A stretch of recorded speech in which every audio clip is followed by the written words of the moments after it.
Assalamualaikum warahmatullahi wabarakatuh. Sahabat Kang Gino dimanapun Anda berada, kembali lagi di channel Kang Gino Bercerita.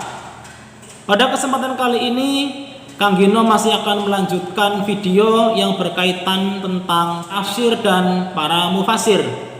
Yang akan Kang Gino bahas pada video kali ini adalah generasi para mufasir. Generasi para mufasir dibagi dalam 3 generasi.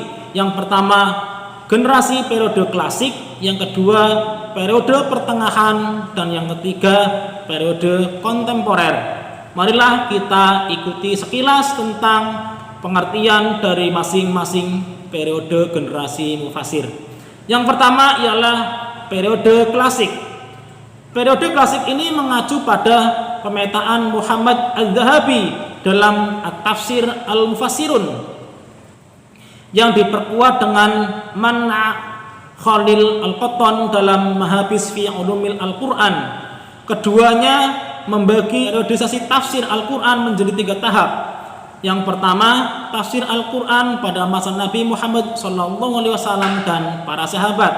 Yang kedua, tafsir Al-Quran pada masa tabi'in. Yang ketiga, tafsir Al-Quran pada masa kodifikasi atau pembukuan tafsir Al-Quran. Tafsir Al-Quran periode klasik mencakup masa Nabi Muhammad SAW, sahabat dan para tabi'in. Dengan kata lain, periode klasik menentang dari masa Rasulullah SAW sampai masa pembukuan atau akhir periode Daulah Bani Umayyah atau awal periode Daulah Bani Abbasiyah, yakni pada abad 1 Hijriah hingga sampai abad kedua Hijriah. Periode ini juga bertumpu pada kategorisasi sejarah Islam yang dicetuskan oleh Harun Nasution dalam Islam ditinjau dari berbagai aspeknya. Menurutnya, periode klasik dimulai dari tahun 650 hingga 1250 Masehi. Permulaan ini merujuk pada tahun hijrahnya Nabi Muhammad SAW dari Mekah ke Madinah. Seandainya kita diminta untuk menghitung jumlah mufasir yang telah menafsirkan Al-Quran, tentu akan kesulitan, sebab kegiatan penafsiran Al-Quran sudah ada berlangsung semenjak Al-Quran diturunkan. Artinya Nabi Muhammad SAW juga bisa disebut sebagai seorang mufasir.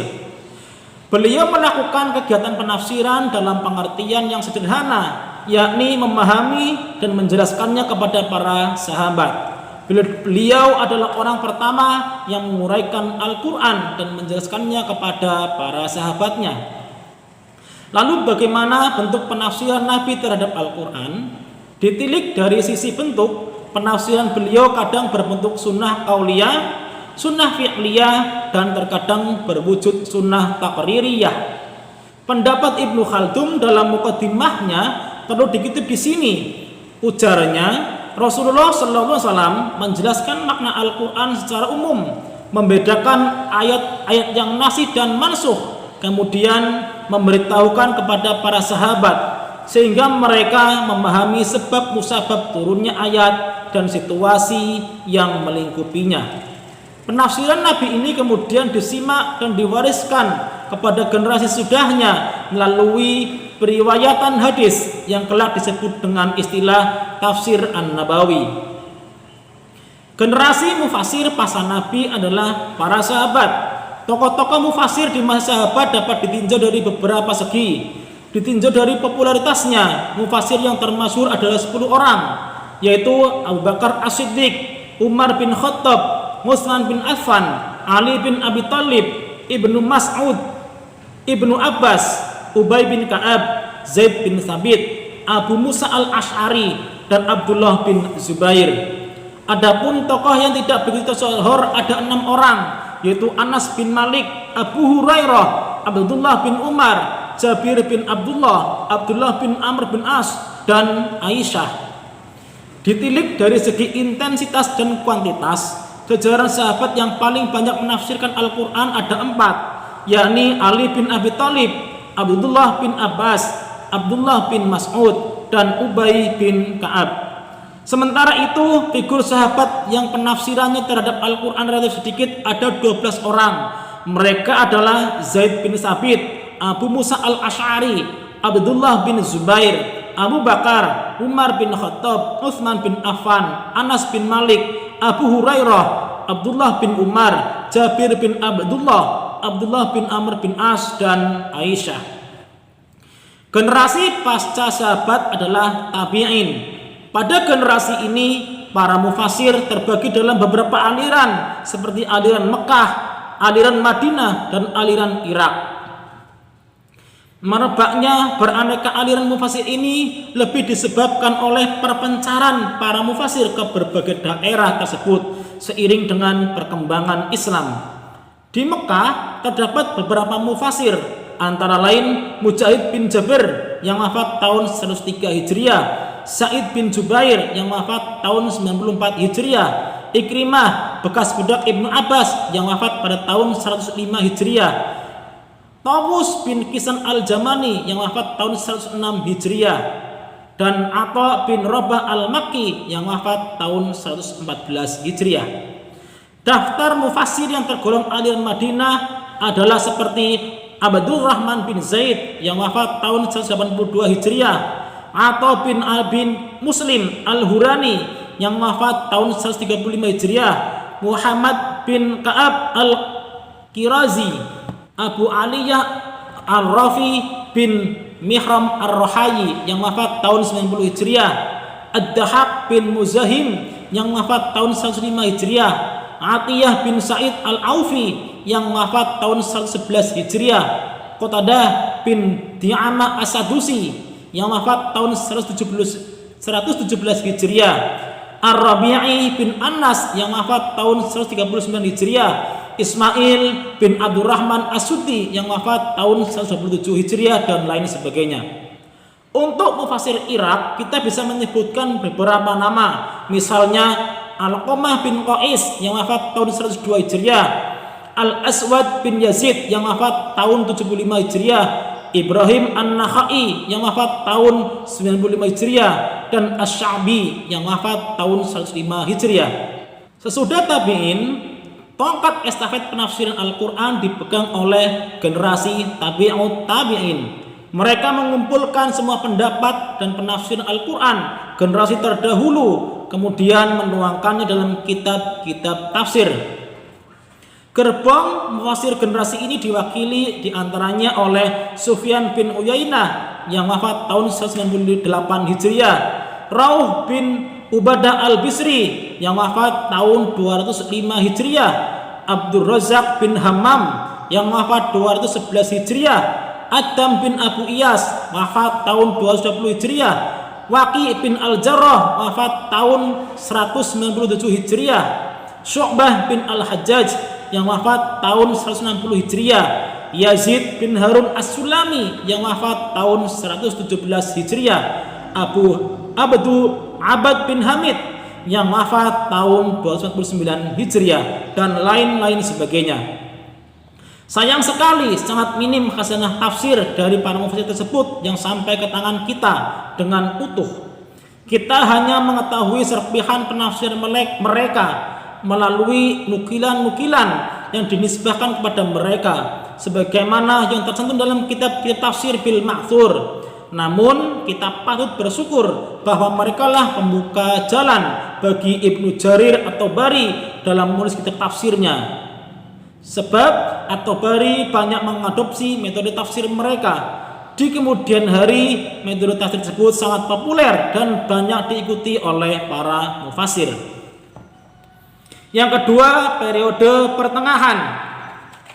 Yang dimaksud dengan periode pertengahan adalah mufasir yang menulis tafsir semenjak abad ke-9 Masehi hingga abad ke-20 Masehi. Menurut kategorisasi Harun Nasution, periode pertengahan dimulai sejak tahun 1250 Masehi hingga tahun 1800 Masehi. Penting kita ketahui bahwa periode pertengahan termasuk sebagai zaman keemasan ilmu pengetahuan.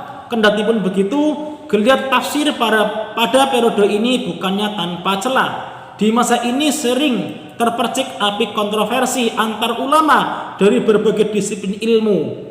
Dampak psikologis dari ketegangan tersebut adalah merebaknya persaingan ketat di antara mereka untuk meraih simpati masyarakat maupun pemerintah. Mereka berlomba-lomba untuk mengklaim bahwa kebenaran berada di pihaknya. Untuk itu, mereka mencari legitimasi dari Al-Quran. Inilah embrio dari tafsir zaman pertengahan yang syarat dengan kepentingan subjektif atau ideologis mufassirnya.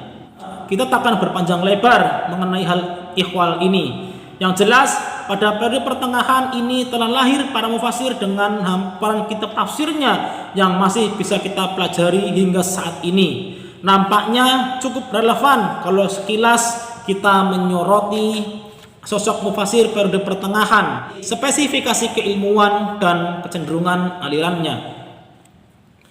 Az-Zamakhsyari merupakan pakar bahasa dan sastra yang beraliran Mu'tazilah.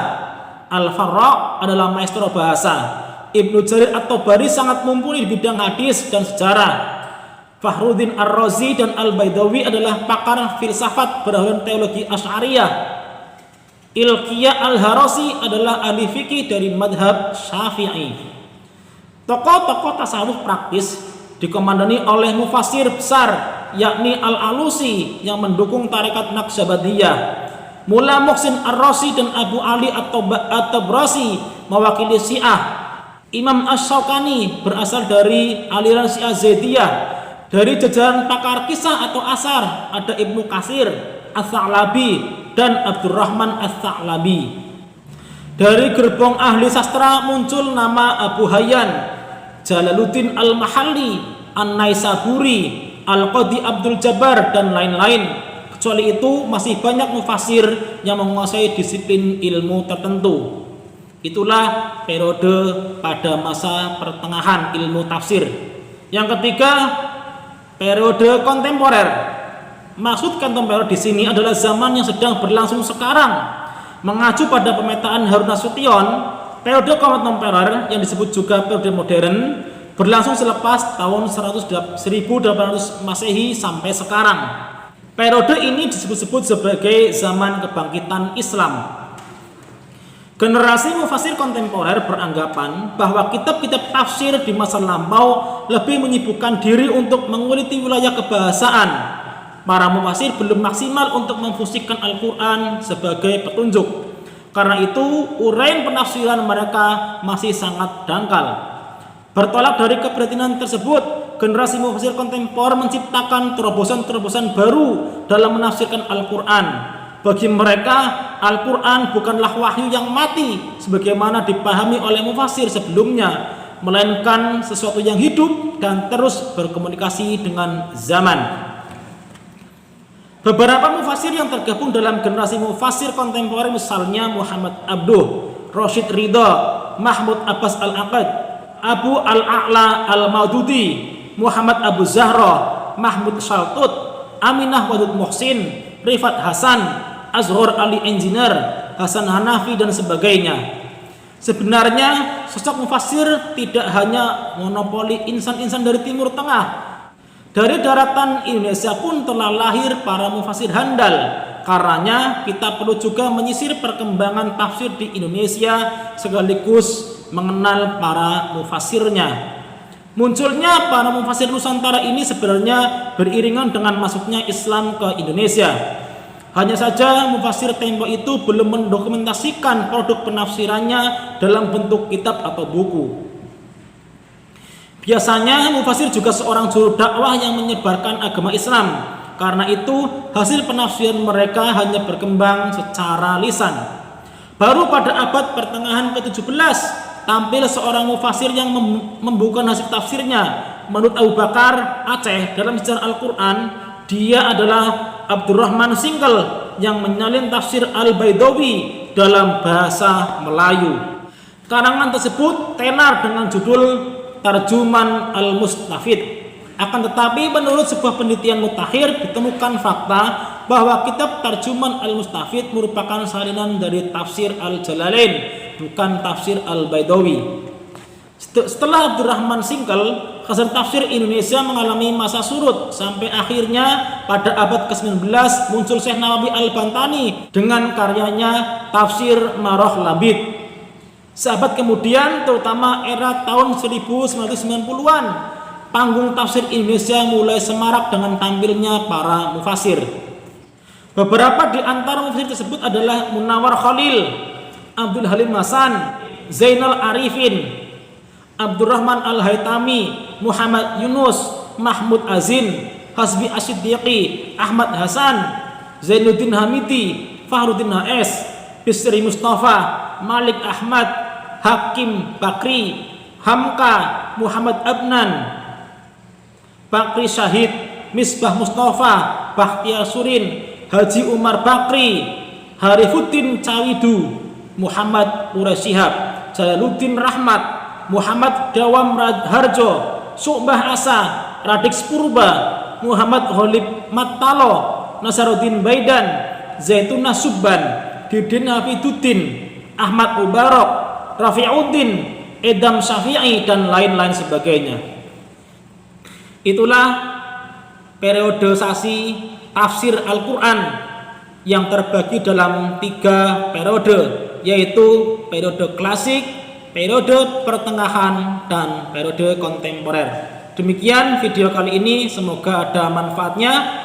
Sampai jumpa lagi di video Kang Gino yang masih bersinggungan tentang Al-Quran, tafsir Al-Quran, dan para mufasirnya. Sekian, semoga bermanfaat. Wassalamualaikum warahmatullahi wabarakatuh.